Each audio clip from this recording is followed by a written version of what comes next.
Hello, here I am. I literally just did the other video, and now I'm doing this one. So I got the new Superchunk, Wild Loneliness, and I got the most recent reissue of Blank Generation. So I'll talk about Blank Generation first. Blank Generation, I used to have the Rhino reissue from about 20 years ago that claims to be all analog, and I hate to say, it doesn't sound very good, that other one. And this one, there's definitely reason to believe that this is digital, but it sounds awesome. I'd be very curious to hear an original pressing and compare it to this one. But this is definitely the best I've ever heard this album. So it's part of this Start Your Ear Off Right Rhino thing. I've got several. I could maybe do a video about Start Your Ear Off Right. You know, they've made way more than I have, but I've got several of them from over the years.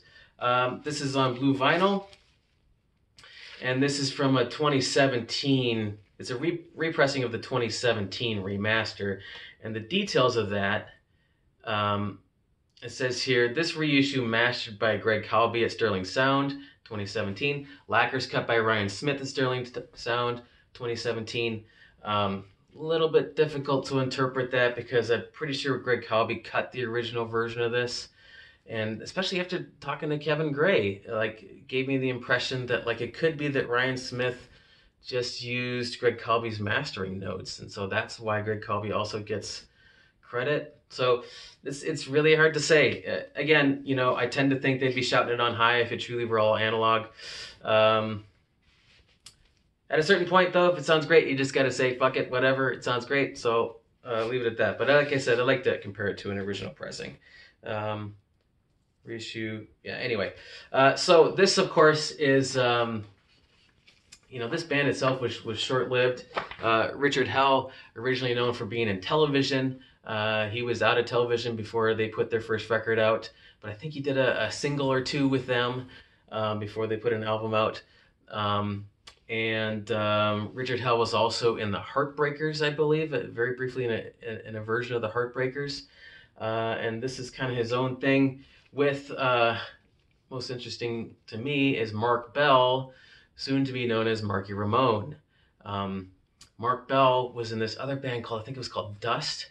I heard it once, an acquaintance of mine had it, and I heard it being played, and it was more kind of like classic rock, prog rock kind of a thing, but with Mark Bell on drums. Like, he still sounded like Mark Bell, even though it was a different kind of music. But this is just great. This is just, you know, 1977 New York City. Just part of that whole thing, and it's brilliant. It's so good. Such great, and I'm glad to have this again. I haven't had this in a long time. Brilliant Robert Quine guitar work. Just very interesting sort of art punk is the best I know how to sort of describe it. It's on transparent blue vinyl. The vinyl itself's a little imperfect. I've definitely heard noisier colored vinyl than this. But this definitely suffers, I think, from being on transparent blue vinyl. I think black would probably have a little bit less noise than what this has. So that'd be the one kind of bad thing. But anyway, so the remaster, I think that 2017 remaster was from like a 40th anniversary edition. So maybe that's black. Maybe that's a better pressing itself. But anyway, having said all that, they're all, despite imperfections, I'm very happy with this. Great musically. And really, really good sonically. Better than I've ever heard it before in any case. All right, and then we get the new Superchunk album. Superchunk, I've talked about them many times. I love them. Not everyone can get past Mac's voice. I don't have a problem with it. And just unbelievable songwriters. They've really been going at it for a long time now. They've been a band for over 30 years now. And this is, I believe, the fourth post-hiatus album. So they made the album Here's to Shutting Up in 2001, 2002-ish. And then not long after that went on hiatus and didn't put another album out until 2010. And since then, they've all been really rocking. I always had the impression that they didn't like the album Here's to Shutting Up very much.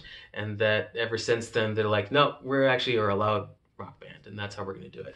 And this is their first step back in that direction of more chill. music, and it's still just excellent. Just the confidence they have from being a band for so many years, that just really comes across. Pretty cool looking vinyl. I generally don't. So here's my thing with colored vinyl. I kind of like it, as long as it's not causing noise problems. I think that's the main thing with colored vinyl. When I got back into records in 2017, I still didn't really understand the whole how do they all work sort of a thing, and so I imagined that there was something about colored vinyl that maybe didn't sound as good. I've come to just see it as basically there's just more potential for noise when you're dealing with color vinyl. That's the main issue. So if you can pull off color vinyl without adding additional noise, that's great, and then you got a good looking record and also good sounding. I think I definitely hear a little bit more noise than you would like to hear. It's not horribly noisy, but this probably suffers from being uncolored vinyl. But it's cool looking. I also don't tend to like splatter vinyl, but they did it in this way where it's like very kind of sporadic splatters, and so that looks kind of cool. But I think splatter vinyl almost looks kind of dumb, kind of makes it look kind of sloppy. But it's 10 songs, more chill version of Superchunk. They recorded this all separately due to the pandemic. I think that also comes across a little bit. It does sound a little bit less like a band in a room, and it does kind of come across that they were all separate. But a lot of guest appearances that are really awesome. Teenage Fan Club sings background vocals in a song, and then there's Sharon Van Etten. She's kind of the highlight of the final song. If you're not dark, just incredible backing vocal track. That's almost kind of like turns into the main vocal in a way. Anyway, I've only heard this a couple of times so far, but just decided to make the video now anyway. I think it's fairly safe to say this isn't like my favorite Superchunk album. I think it's really good though, and I have no doubt I'm going to be listening to this quite regularly over the next few weeks here, and then at that point I'll have a better idea of where this sort of is in their catalog rank wise or whatever. But definitely a solid album. Definitely, if you're at all into this kind of thing, it's a good album to get for sure. All right, I think I'm just gonna keep this one short. Just kind of give you the basic versions of that. So that's the most recent stuff I got. Got a couple of pre-orders that are theoretically gonna come out on April 1st. I hope they do, and if they do, I'll talk about those soon thereafter. Okay, thanks a lot. So long.